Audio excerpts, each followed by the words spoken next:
Soni mobile repairing and video mixing centre माँ दुर्गा चौक गदमाहा। हमारे यहाँ शादी विवाह की वीडियो उचित मूल्य में बनाया जाता है। फोटो पर सोनू कुमार सही। Mobile number 9693082938।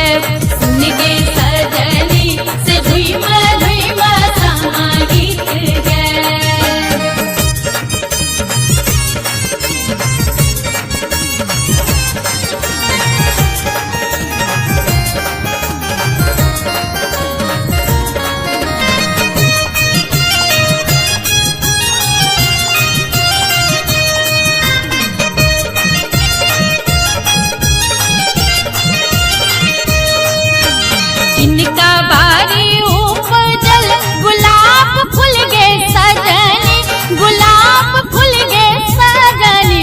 सखिन का बारी उपजल पाकल पान सुन गे सजनी।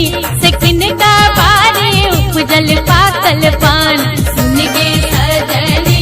से धुइमा धुइमा समा गीत गे।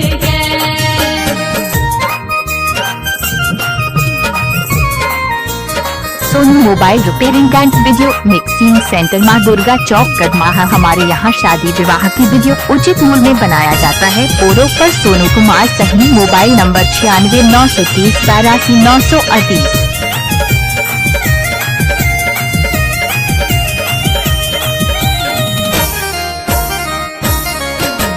बाबा बारी उपजल गुलाब फूल गे सजनी, गुलाब फूल गे सजनी।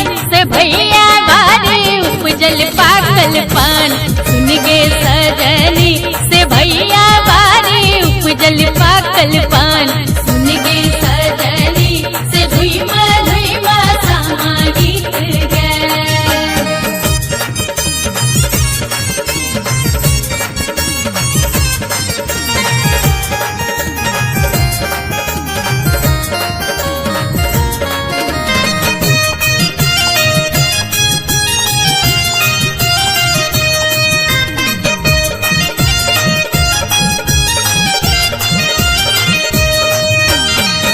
हो पाने खेलने बड़का भैया गे सजनी। कि सब भाई गे सजनी। से भीजी गिल बाती सो मुख दांत सुन गे सजनी। से भीजी गिल बाती सो मुख दांत सुन गे सजनी। से धुइमा धुइमा समा गीत गे।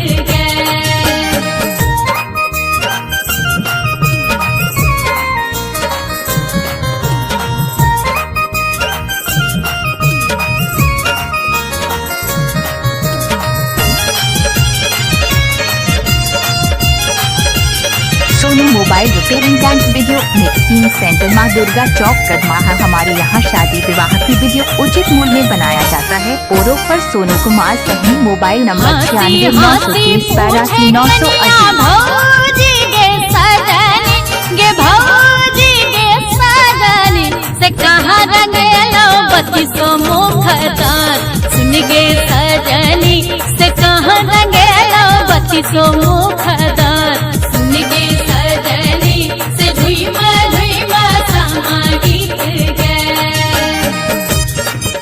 Soni mobile repairing and video mixing centre माँ दुर्गा चौक गदमाहा। हमारे यहाँ शादी विवाह की वीडियो उचित मूल्य में बनाया जाता है। फोटो पर सोनू कुमार सही। Mobile number 9693082938।